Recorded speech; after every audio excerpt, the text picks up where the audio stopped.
Hello, have you heard of something called terminal lucidity? Well, I'm Dr. Linda Shaw and I'm a neuroscientist and a leadership psychologist, and I have just come back from the Science of Consciousness conference in Barcelona, and I kid you not, there were 500 of us in the audience and everybody who spoke was phenomenal. All sorts of disciplines were giving us their insights on what consciousness is.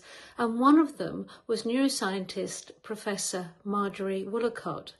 She has been studying terminal lucidity. And basically what it is, it's when somebody is dying and their brain has atrophied, there's serious damage to the brain, either from advanced dementia or a coma or a stroke, a cancer, those things. There's serious physical differences and changes to the brain. All of a sudden, just before they die, within about 24 hours or so approximately, they wake up, they're alert, they're talking, they're laughing. There is one woman who actually woke up and had a glass of champagne with her family. It doesn't last long. However, what wonderful comfort it is to the loved ones to be able to have those final words with the person who's about to leave this planet. It's magical, absolutely beautiful.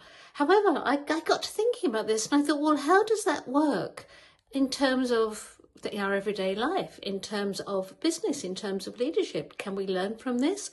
And I think we can. I think we can learn because, somebody is on the edge of death. And it's at that time that they get this clarity, this way of communicating, of understanding what's important.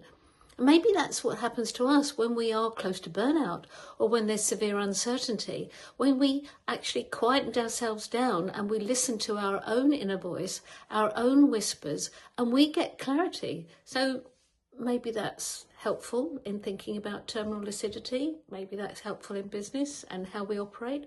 Or what about the person who is disengaged, who works for someone? They've really lost interest in what they're doing. Do we write them off? Or do we give them a chance? Do we actually, again, listen deeply and watch and see if there is some unlocked potential in them that we really need to hear? There are things that we can do. And also, if you imagine that you are with a loved one or all of a sudden is sat up and wanting to chat with you for 10 minutes that you thought had already died perhaps or about to die, what are those words you would use? What would you talk about? Clearly you'd want to listen and to savor every moment. So if you are, perhaps there's a team exit going on, or perhaps there's something changing in the department, or something where there is an end in sight in terms of business, maybe we've got to really think about those last words we use. Maybe they go on for a very long time. Maybe those words linger in people's minds because the final words are a close to whatever it is that we were doing in terms of our business relationships. We can learn an awful lot about thinking outside the box, can't we? And I hate that term, but we can. And especially when we think about consciousness, my favourite topic.